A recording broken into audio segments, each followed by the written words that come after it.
¿Qué tal? Muy buenas noches, yo soy Genaro Lozano, bienvenido a Punto y Contrapunto. El presidente López Obrador recibió al enviado especial para el medio ambiente del gobierno de Estados Unidos, al señor John Kerry, aquí en México, y lo llevó a Chiapas, donde le presumió el programa Sembrando Vida. ¿Es realmente un programa que tiene que ver con el medio ambiente o es un programa de lucha a la pobreza? Veremos qué piensa la mesa. Además, el director del INSABI dice que reconoce que sigue habiendo desabasto en México, pero no porque no se compren las medicinas, sino porque se las están robando en los estados. Así lo dijo ante diputados y diputadas del Congreso de la Unión. Veremos qué piensa la mesa. Y finalmente, la Fiscalía de la Ciudad de México presentó su informe final sobre el problema o el incidente que ocurrió con la línea 12 en el que fallecieron 26 personas. La Fiscalía dice que fueron errores de construcción coincidiendo con el reporte de la empresa noruega DNB. Con esto concluye el tema, veremos también qué piensa la mesa al respecto. Quédate con nosotros que ya empieza Punto y Contrapunto.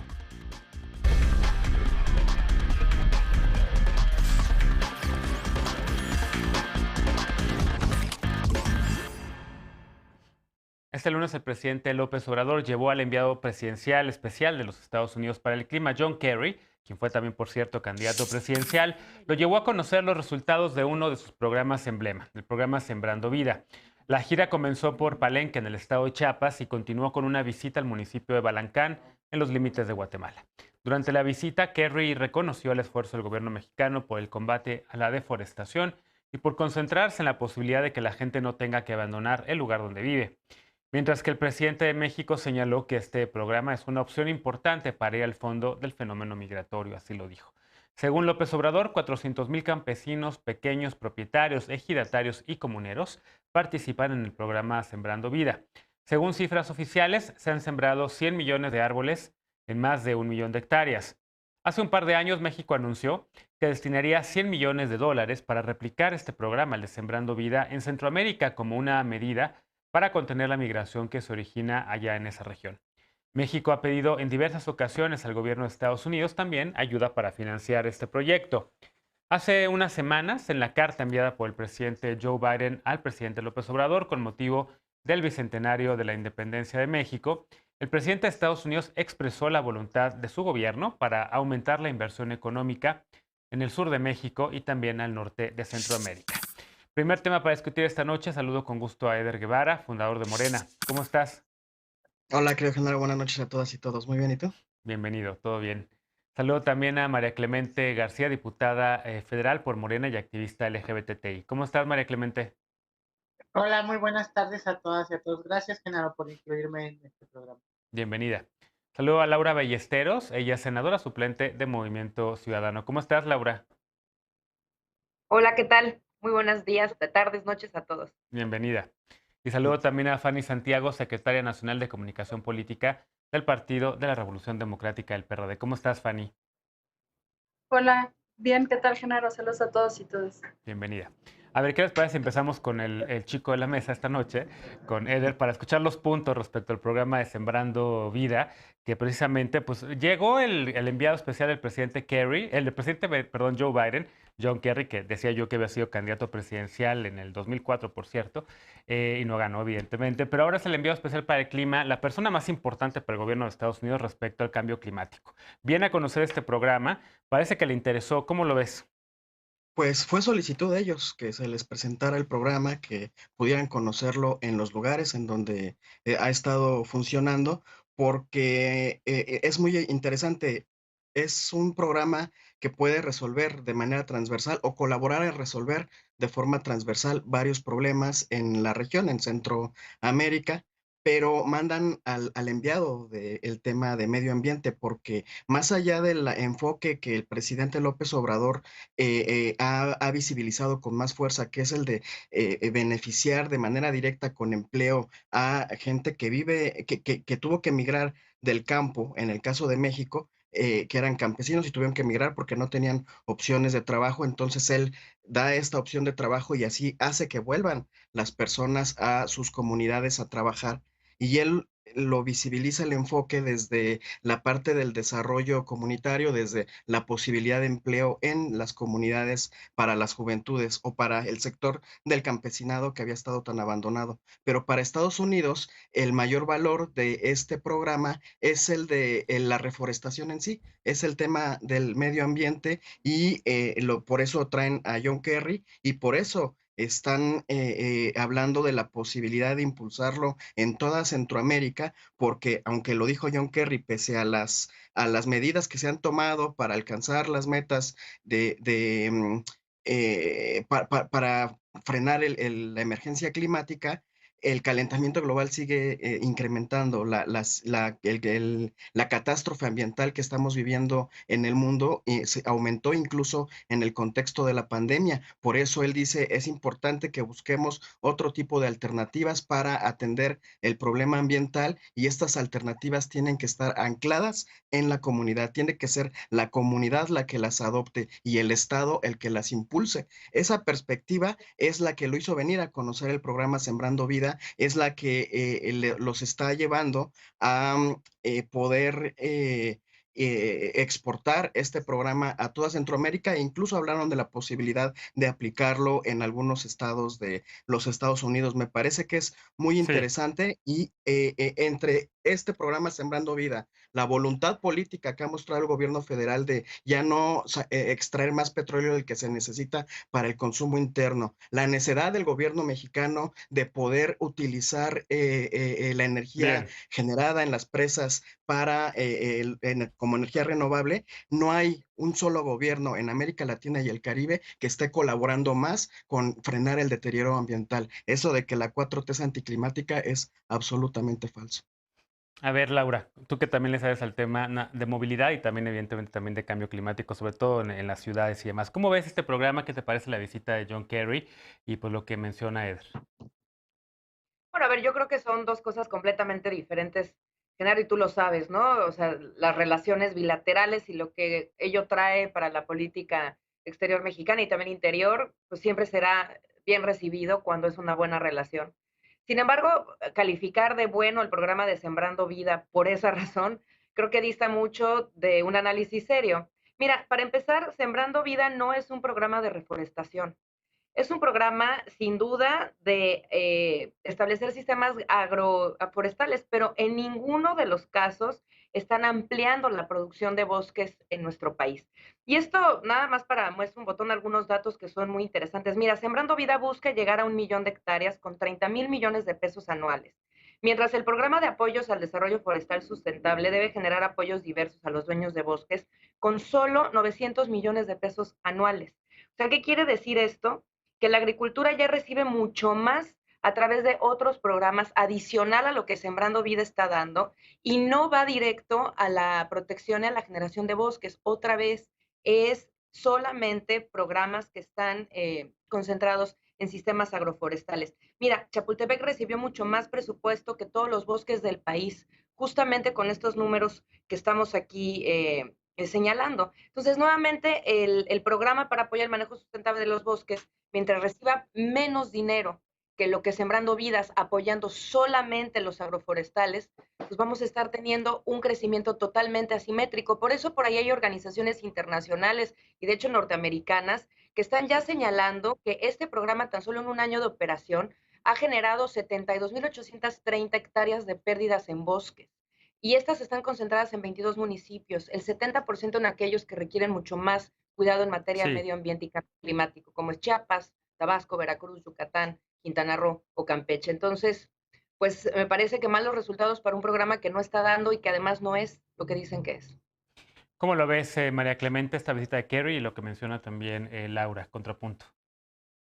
Sí, mira, coincido con la postura de Eder Guevara en el que desde la actual administración se ha buscado que se cambie la perspectiva de castigo hacia la migración y que se ha entendido que las personas no migran por gusto, sino por necesidad. Y en ese sentido, es decir, que la cuarta transformación estamos buscando que la migración sea por elección y que no sea el único camino para poder sobrevivir. Creo que en ese sentido, ahí es donde coincido con Eder, que Sembrando Vida se convierte en una opción que valdría la pena estudiar por parte de Estados Unidos, ya que el objetivo del programa es rescatar áreas que no están siendo aprovechadas y convertir en productores aquellos que no han tenido la oportunidad de ser más que generadores de agricultura de subsistencia y a muchas veces ni eso. Cabe destacar que el gobierno de Joe Biden ha invertido alrededor de $600 millones en asistencia a Centroamérica y ha adelantado que para este 2022 ha solicitado al Congreso de su país una partida adicional, creo que son de $861 millones, es decir, hay voluntad por parte del gobierno estadounidense para apoyar a Centroamérica y en ese sentido creo que nuestro país ha recuperado una posición de liderazgo regional que había estado ausente y que ahora buscamos fortalecer con capacidades para evitar que los ciudadanos de esos países tengan que dejar sus comunidades en busca de nuevas oportunidades. Siendo franca, también como no lo vamos a presumir, si en el primer trimestre del año 2021, como programa Sembrando Vidas, entregó apoyos económicos a más de 426,000 beneficiarios, que representan el 90% de la meta anual, de acuerdo con el informe presentado con la Secretaría de Bienestar. No es presunción, es una política pública a largo plazo que estará buscando reactivar económicamente a las zonas agrícolas en las entidades federativas como Campeche, Chiapas, Chihuahua, Colima, Durango, Guerrero, Hidalgo, Michoacán, Morelos y Nayarit. Y pues qué bueno que México comience a ser tomado en cuenta como un país capaz de dar soluciones a retos globales, como es el tema de la migración, y que este puede generar una buena relación bilateral renovada, que en lugar de muros se tiendan puentes de entendimiento. Fanny, ¿cómo lo ves? ¿Tiene la 4T realmente una visión ecologista, como dice Eder, o no? ¿Qué te parece el programa Sembrando Vida y la visita de John Kerry? Mira, sin duda son dos factores completamente distintos. Obviamente celebramos la relación bilateral de nuestro país con Estados Unidos, así como con muchos otros países, derivado de que México, justamente por la falta de empleos, es un país que tiene demasiada migración y no solamente la migración externa, sino también la migración interna, que es la que va al interior de nuestro país. Pero la realidad es otra por completo. Escucho los fundamentos de las y los compañeros donde dicen y hablan de una agenda sustentable cuando el presidente de la República ha concentrado todo su presupuesto justamente en el PEF que se está discutiendo el día de hoy en la Cámara de Diputados en tres factores indispensables para él, que es Dos Bocas, el Tren Maya y los programas que ciertamente son populistas. Las cifras no avalan ninguno de los programas que ha presentado, incluyendo este de Sembrando Vida, ninguno de los datos que hablan sobre erradicar la pobreza, sobre el empleo formal y el informal, nos dicen que se esté avanzando en el tema. De ser el caso, lo aplaudiríamos, pero como no lo es, no podemos avalar este tipo de programas donde entonces va a llevar no solamente proyectos faraónicos y no solamente sueños personales a otros países, sino que si analizamos lo que las notas nos dicen, donde se obligó en un solo caso, que fue en el estado de Veracruz, obliga a los beneficiarios a comprar herramientas e insumos de baja calidad con empresas cercanas a amigos y familiares de funcionarios de Sembrando Vida y la Secretaría del Bienestar, entre otros, se tiene proveedores consentidos y les venden materiales de baja calidad como semillas podridas e insumos a sobreprecio. Entonces yo diría que si estás llevando algo, el presidente de la República de Estados Unidos es la mismísima historia de Porfirio Díaz con las tiendas de raya. Eso es lo que está llevando Andrés Manuel a Estados Unidos, ni más ni menos.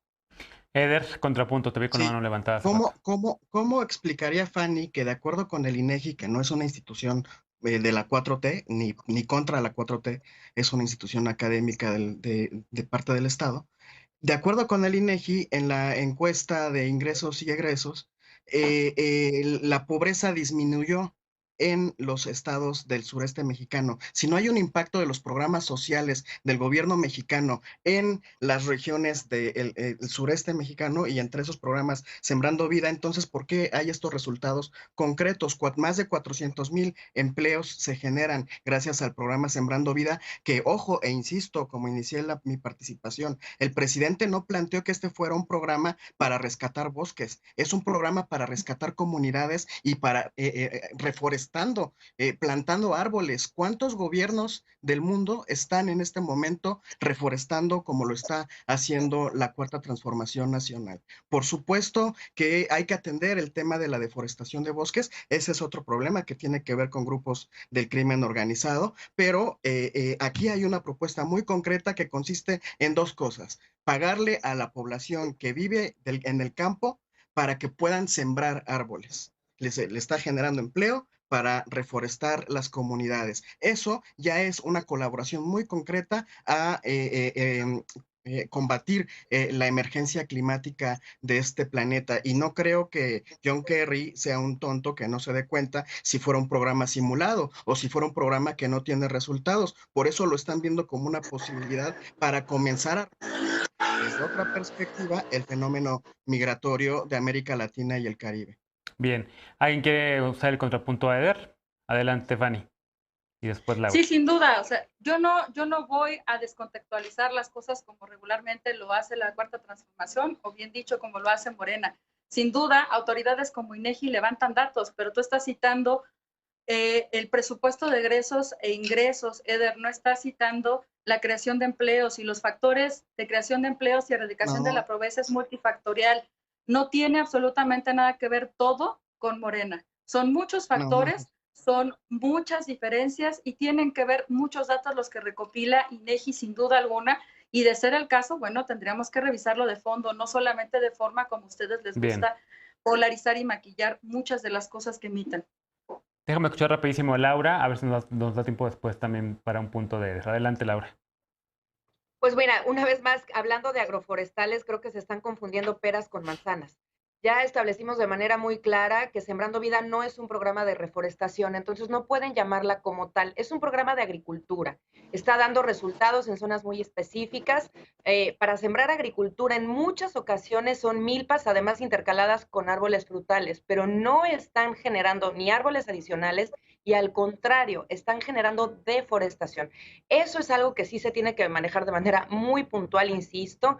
Hay organizaciones internacionales norteamericanas que ya arrojaron evidencia, a pesar de que no hay georreferenciación ni datos para poder hacer mediciones precisas, ya arrojan evidencia en donde 72,000 hectáreas de pérdida de bosques en 22 municipios que representan el 70% de esa deforestación. Entonces, no podemos hablar de ello y a mí me gustaría saber un poco, comprender a partir de ustedes qué se está haciendo para poder combatir esa deforestación que está generando Sembrando Vida. Sí, en efecto, para reforzar un poco lo que menciona Laura, hay un informe publicado por World Resources Institute, una institución que trabaja temas ambientales, y dice que el programa Sembrando Vida ha deforestado casi 73,000 hectáreas y que en efecto no es un programa para combatir el cambio climático, sino para combatir la pobreza.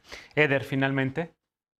Eso, insisto, los estudios que seguramente tiene John Kerry le marcan otra cosa, porque ¿por qué viene el responsable del cambio climático de Estados Unidos a revisar este programa para tratar de llevarlo como programa para combatir el cambio climático, para llevarlo a América Latina, a Centroamérica, perdón? Creo que al final es un asunto de sentido común. Bueno, pues escucharemos la opinión de John Kerry porque hasta ahorita creo que no la hemos oído, ¿no?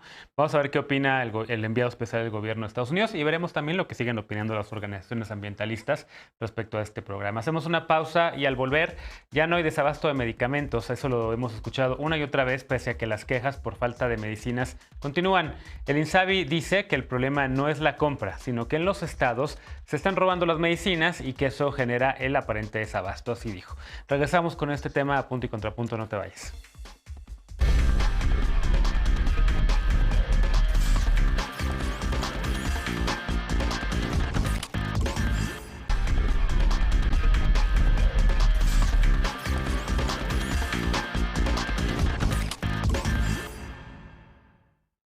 Estamos de vuelta en punto y contrapunto, aunque el INSABI reporta que se han comprado el 96% de los medicamentos e insumos requeridos por los estados para este 2021.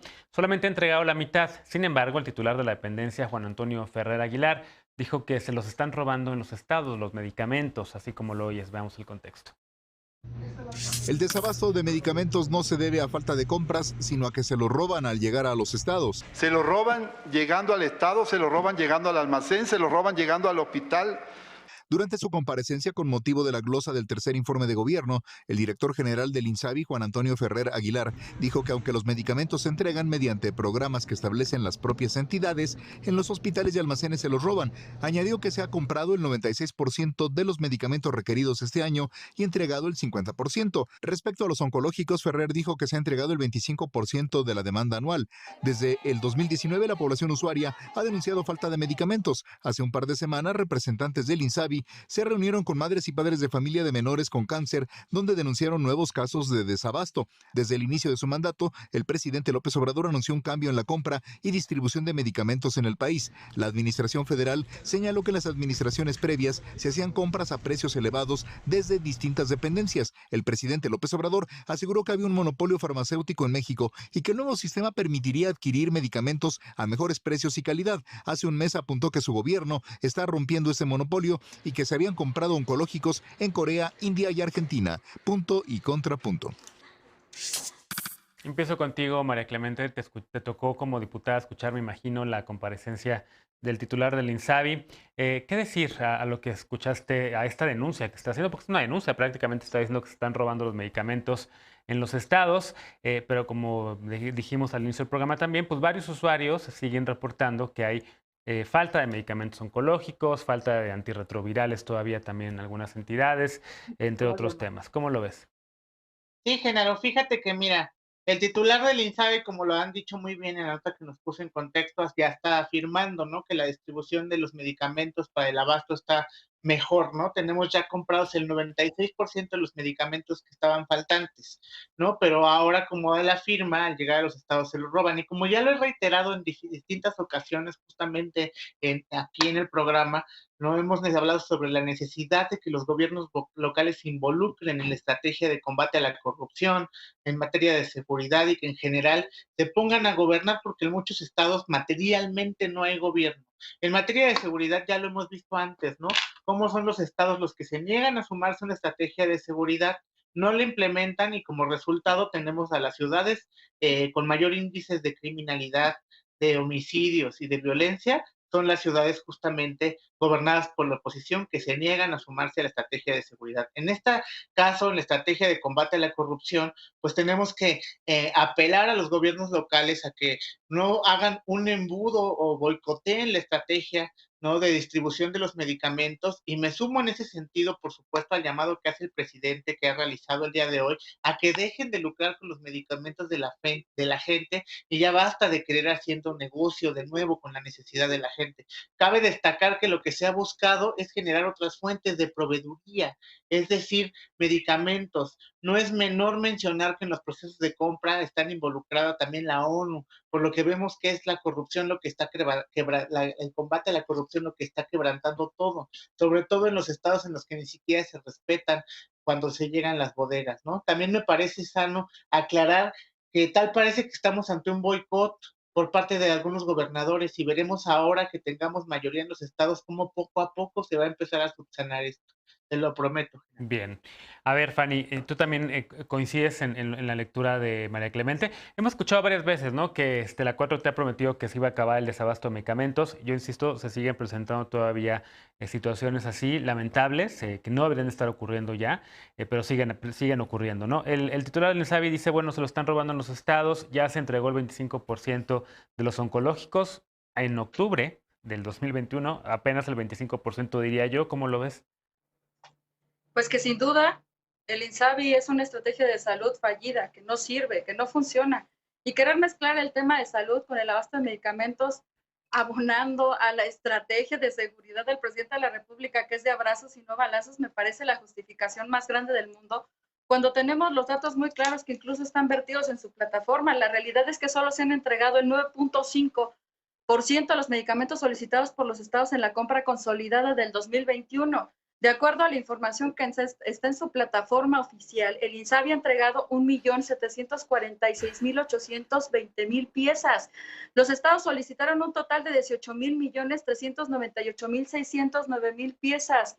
Y si el factor o la justificación es el robo, entonces el INSABI tiene que generar un mecanismo de protección, no echar la culpa a los estados y mucho menos a los estados de oposición, que hemos sido los primeros en interponer incluso amparos para que la gente pueda tener los medicamentos, sobre todo los niños con cáncer y las niñas con cáncer que puedan tener sus medicamentos. Eso es una mentira errónea. Nuevamente quieren frenar o aceptar que se tiene que restablecer su estrategia. Tal vez la intención no es mala, pero si no está funcionando, el programa no es bueno.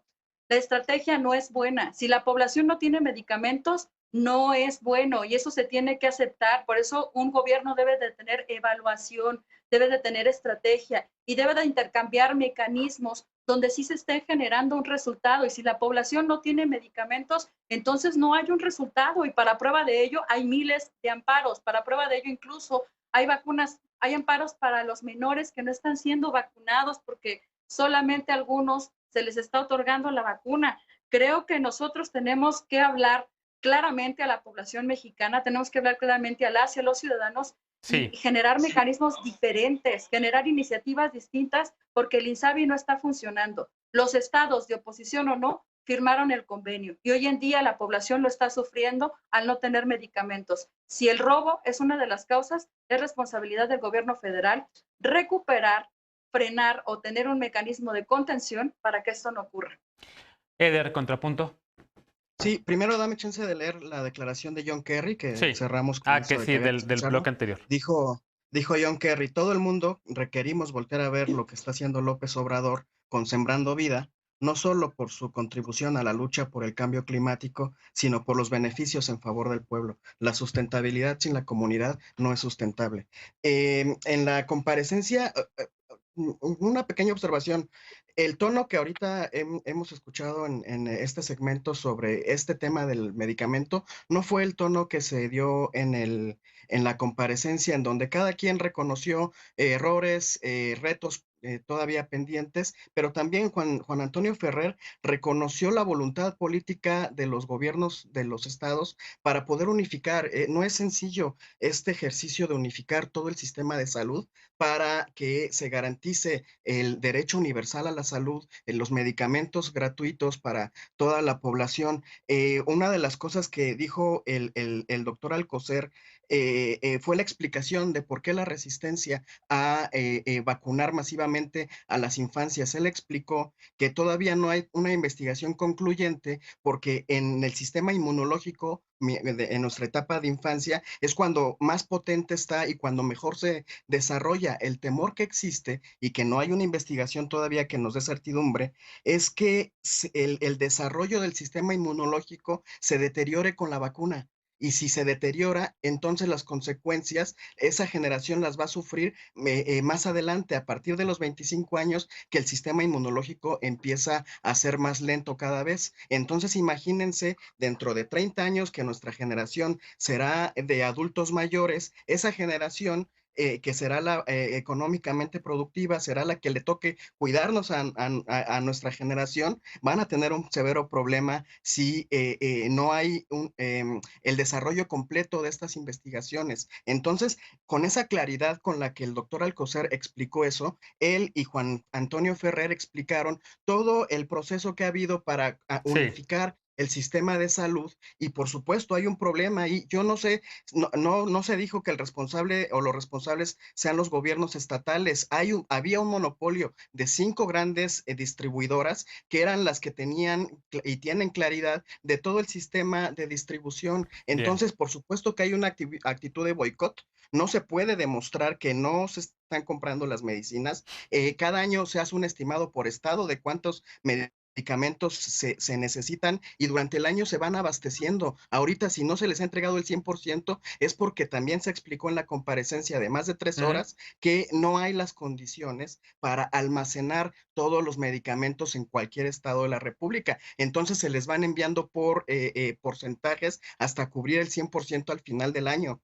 Es un asunto de lo Solo que yo no entiendo ahí, Eder, el tema de no hay el lugar donde almacenar los medicamentos en los estados, pues que entonces nunca habían existido en la vida o cómo, o sea, no había ya la capacidad, digamos, para almacenar desabasto esto. Siempre ha habido. 25, sí, por supuesto, desabasto siempre ha habido y lo sé perfectamente bien porque yo soy responsable de uno de esos cambios en esos esquemas de compras que tiene que ver con el tema del VIH. Me metí muy a fondo en el tema, pero el problema es que a 3 años sigue habiendo problemas, siguen presentando desabasto y no se han entregado oportunamente. Octubre y 25% de los oncológicos entregados, Pero eso a mí no me significa parece... que eso no significa que estén por debajo de lo que se necesita entregar. Hay una programación y la programación se está cumpliendo. En Bien. el Senado, ninguno de los representantes de los partidos cuestionó la parte de que no se está entregando puntualmente los medicamentos, porque ahí están los datos, ahí están las compras, las órdenes de compra y el mecanismo a través Ok. del cual se ha distribuido. El reto es evitar que sigan operando estas mafias que se están robando en algún punto del lugar de distribución, ¿eh?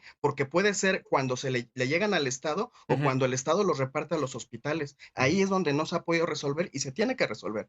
Laura. Bueno, a ver, yo creo que a John Kerry le acercaron otros datos, los otros datos que siempre maneja el presidente Claro. López Obrador. Pero mira, habrá que decir también al respecto, justo en esta discusión, que así como tenemos un programa que se llama Sembrando Vida, que deforesta en lugar de reforestar, tenemos un INSABI, que es un Instituto Nacional de Salud, que en lugar de proveer salud, está perdiendo medicinas. Y creo que justamente en esa autocrítica es en donde tenemos que concentrar por parte del gobierno y exigir que exista, porque estamos hablando de la vida de la población y estamos hablando además de la vida de la población en uno de los momentos más duros que ha pasado los mexicanos en temas de salud pública. Mira, hay por ahí cifras que para variar no coinciden, hablando siempre de otros datos, en donde se supone, según los datos que tiene el titular del INSABI, que ha logrado ya abastecer el 50% de medicamentos, cuando reportes muy contundentes de Animal Político nos dicen que no han alcanzado ni el 9.5%.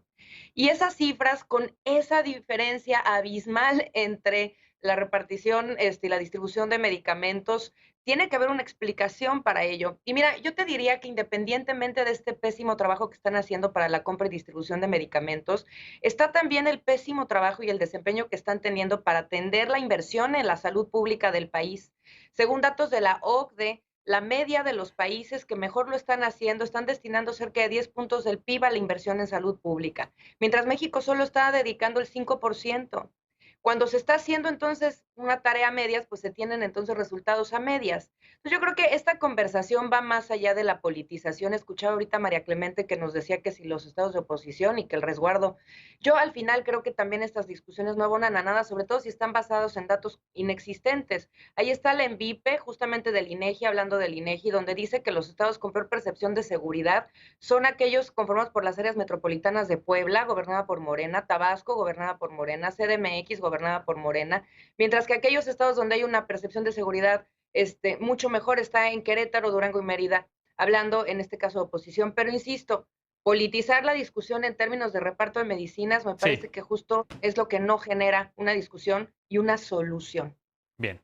Bueno, déjenme hacer una pausa. Evidentemente el tema no termina aquí. A ver, rapidísimo, María Clemente, porque nos tenemos que ir a pausa.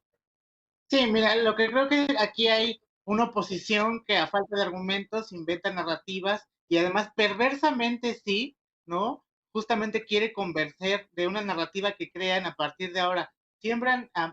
Promueven amparos para defender personas y cuando el medicamento ya por fin está en el canal de distribución, estorban en el canal de distribución, ya sea para perversamente explotarlo, ese estorbo que tienen a manera de boicot para poder publicitar la falsa narrativa que quieren sembrar entre la población, o es en un claro robo que están haciendo. Bien. Y el robo que están haciendo y que ya estaban haciendo, porque por ejemplo aquí, yo como paciente de 13 años viviendo con VIH, aquí está mi medicamento, ¿no? Efivarens, entrimotocina, tenofovir, que hace justamente un sexenio costaba 30% más de lo que hoy cuesta. Y justamente la farmacéutica que distribuye este medicamento era Farmacéuticas Maipo, donde en el consejo de administración de Sí, esa también era el farmacéutica, distribuidor. ese distribuidor estaba Beltrones Sí. y un chorro de potentados del viejo régimen que ganaban con ese 30%, jugaban con mi salud y las demás de 130,000 personas que vivimos con VIH en México. Y esto se replica en todo el país, en todos los esquemas de salud, con los niños con cáncer, con las vacunas, con Sí. todo. Así O como sea, era la farmacéutica productora y distribuidora, un monopolio real.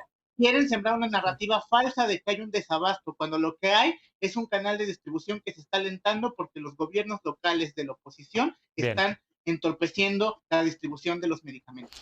Rapidísimo, Fanny, porque ya estoy 2 minutos arriba.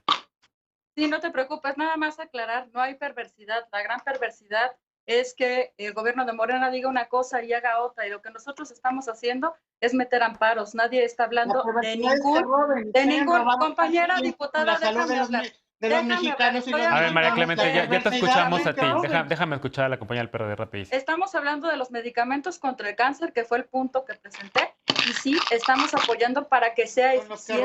Una disculpa, una disculpa enorme si se ofenden, pero la vida no tiene un canal de distribución y la salud en México no está para un canal de distribución, está para una atención inmediata. María Clemente, a ver, perdón, tengo que cortar la discusión porque no se entiende nada. María Clemente, estoy hablando. Vamos a una pausa y a regresar. La Fiscalía General de Justicia de la Ciudad de México presentó las conclusiones de su investigación para determinar qué ocasionó el colapso de la línea 12 del metro. ¿Cuál es la conclusión? Fue la construcción. Volvemos con este tema punto y contrapunto, no te vayas.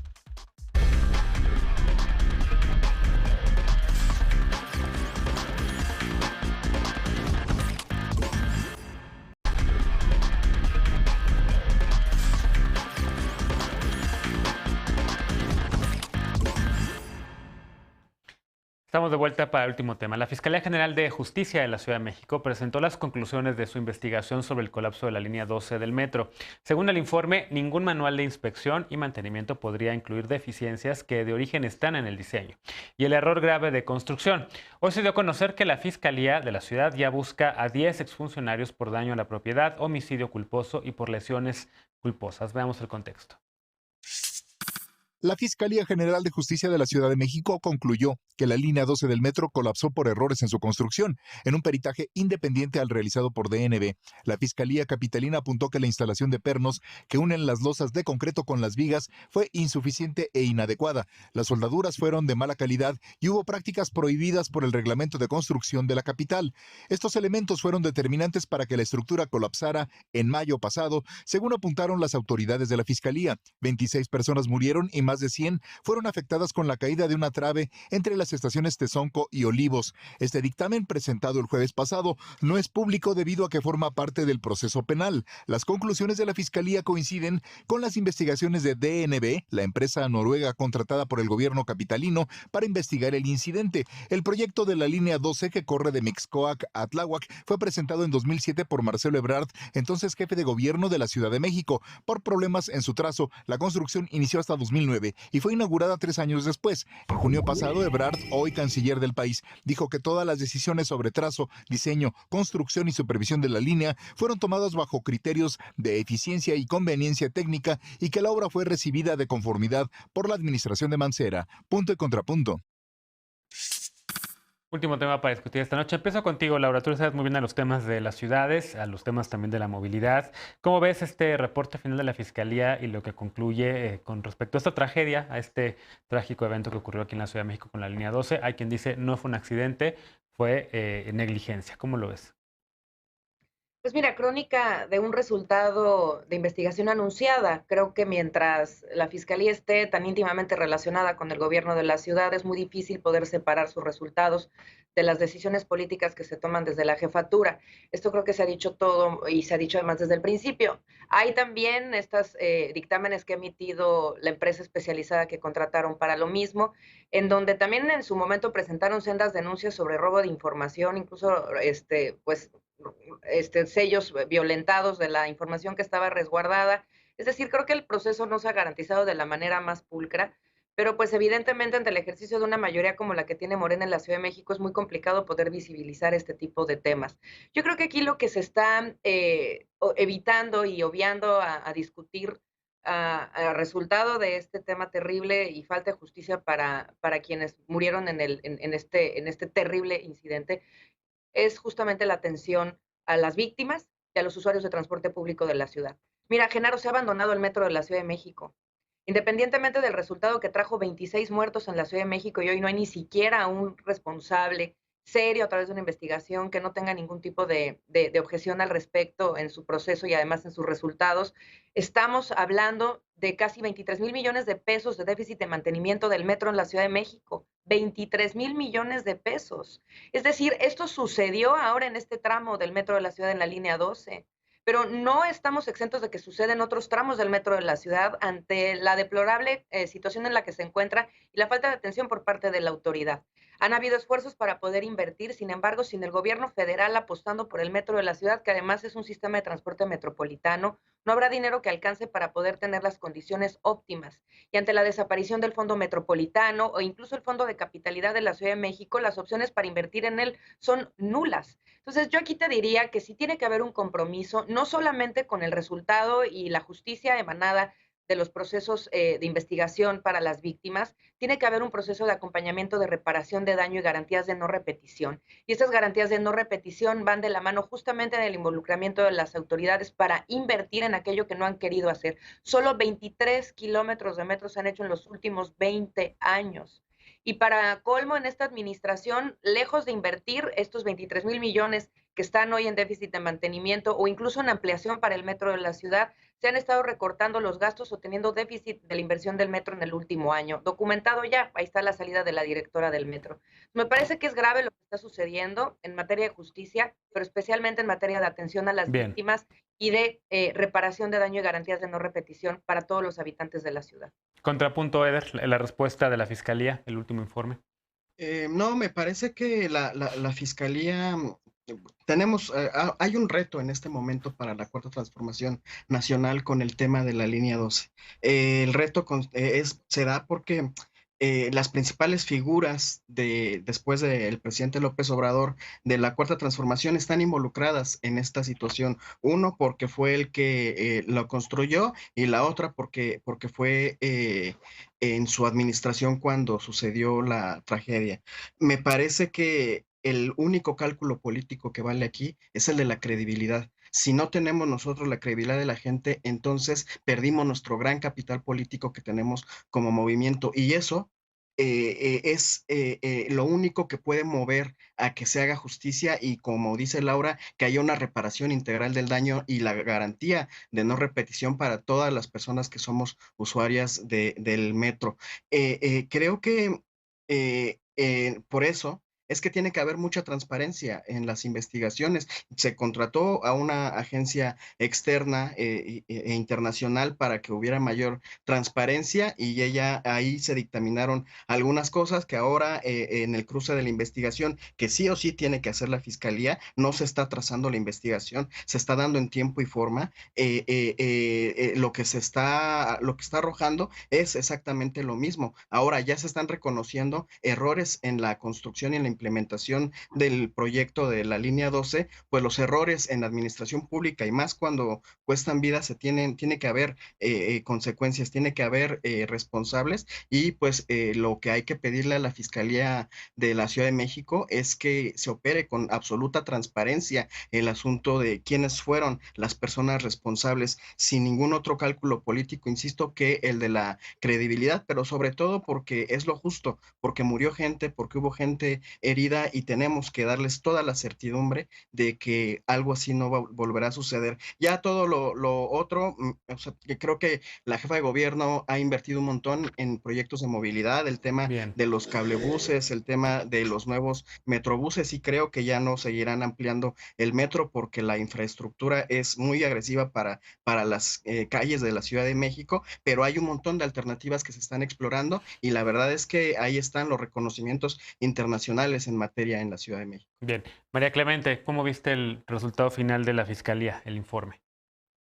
Pues mira, lo que destaco justamente es que se está cumpliendo oportunamente las investigaciones, que hay voluntad para tener las audiencias para presentar, ¿no?, las imputaciones que dice que ya hay todas las pruebas, la fiscal Ernestina Godoy, para imputar los delitos por homicidio, lesiones y daños a propiedad. Es decir, el caso es muy penoso, pero desde mi perspectiva constituye una oportunidad justamente para demostrar que las cosas pueden ser distintas, ¿no?, en los gobiernos de la Cuarta Transformación. Creo que hay que llegar hasta el fondo para que se castigue a los culpables, hay que estar comprometidos con la verdad y con la justicia, y pues creo que pasados 5 meses del accidente, me parece oportuno que se estén dando estos resultados y que se dé con quien deba de ser responsable, ¿no? Hoy la fiscal nos dice justamente que ya hay pruebas para poder imputar delitos a personas físicas y morales involucradas en el caso, y eso me parece bueno para la ruta de la investigación. Y sobre el resto, pues también justamente, qué bueno que esto este caso tan penoso nos lleve a centrar la atención en el metro, pero también el metro que viene abandonado en un sexenio de absoluto abandono en el gobierno de Miguel Ángel Mancera, ¿no? Y que ahora reclaman presupuestos cuando también habría que entrarle y habría que preguntarle aquí, por ejemplo, a Fanny, ¿no? El diputado Gaviño ahí local, ¿qué opina, por ejemplo, de que pues la mayoría del presupuesto del metro se va a nóminas de un sindicato que yo no veo y la ciudadanía no ve activa en el metro sirviéndole a la gente, haciendo su trabajo? Habría que replantear, ¿no? Pues la burocracia parasitaria que trabaja dentro del metro y que mucho de ese dinero podría ser para comprar trenes nuevos, para modificar estructuras y para servirle al pueblo de México y bajar el costo del boleto. Bien. Y finalmente, Fanny, el informe final de la Fiscalía. ¿Y hacia dónde va este tema? Sí, claro, mira, yo coincido en algunos puntos que incluso ha compartido nuestra compañera Laura Ballesteros. Creo que ha sido muy coherente en todo lo que está argumentando, sobre todo en las fallas que se tienen sobre la cercanía de la propia Fiscalía con el gobierno de la Ciudad de México. Aquí nosotros lo que estaríamos solicitando, y me sumo incluso, les podrá parecer extraño, pero me sumo a la moción tanto de Eder como de la diputada de Morena, en que no exista imparcialidad en la Fiscalía, en que se castigue a los culpables, porque si revisamos el dictamen que están mencionando, las fallas son de construcción. Y si revisamos las fallas de construcción, entonces le corresponde al gobierno encabezado por Marcelo Ebrard, donde fue su secretario Mario Delgado, hoy el presidente de Morena. Pero antes de hablar de este tema, quiero manifestar mi solidaridad con las familias y con todos aquellos seres que se perdieron miles de vidas. Es un hecho lamentable que no puede volver a ocurrir y que no debemos de permitir una polarización a ultranza de ningún partido político. Mi solidaridad. Las y los diputados y los funcionarios que tengan que dar sus declaraciones, así tendrá que ser, del color que sean, porque este tipo de cuestiones no pueden ocurrir en el país. La impunidad y la corrupción no debe de imperar en ninguno de los gobiernos. Entonces, lejos de regresar cualquier tipo de retribución, yo creo que se tiene que revisar, se tiene que analizar la viabilidad que tiene la Ciudad de México, porque son muchas las familias que hoy, independientemente de que se han buscado alternativas, eso es cierto, sí se han buscado alternativas, pero no son suficientes para la movilidad dentro de la Ciudad de México. Es muy grande, se requiere restablecer la movilidad, revisar, por supuesto, todos los dictámenes que sean necesarios para que se pueda recuperar esta movilidad, porque no fueron miles, fueron muchas vidas lamentables las que se perdieron y que se debe de evitar que se pierda cualquier vida en este tipo de cosas. Los gobiernos deben revisar, analizar, valorar los dictámenes y sobre todo valorar la vida. Y en eso tiene que ver todos los temas que hoy nos has convocado a revisar. Último comentario, Laura, porque nos tenemos que ir, por favor. Sí, gracias. Pues mira, solamente decir también que, como saben, hay sendas denuncias presentadas mediante la vía de acción colectiva por los familiares de las víctimas, que hay abogados además que están ya apoyándoles en este proceso, como pasó también en su momento con las víctimas del Repsamen, y que habrá que estar muy pendientes de cómo va a surgir los resultados de esto también. Estas denuncias son contra el gobierno y contra quien resulte responsable, y creo que, insisto, reducir la vía de la justicia a lo que dice una fiscal que está ligado a un gobierno es reduccionista, y hay que abrir las posibilidades a quienes vivieron esta tragedia, que son las víctimas de las 26 personas fallecidas. Bueno, seguiremos discutiendo este tema más adelante. Por lo pronto hacemos una pausa, regresamos para despedirnos de las y el panelista de esta noche. No te vayas.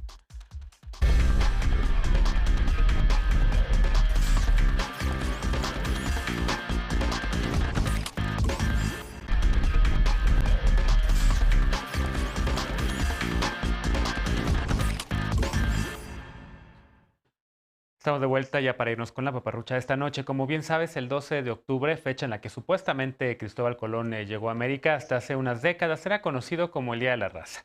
Desde noviembre del 2020, el Congreso declaró este día como de la nación pluricultural para motivar el conocimiento, reconocimiento, valoración y promoción de la riqueza multicultural, pluriétnica y multilingüe que caracteriza a México.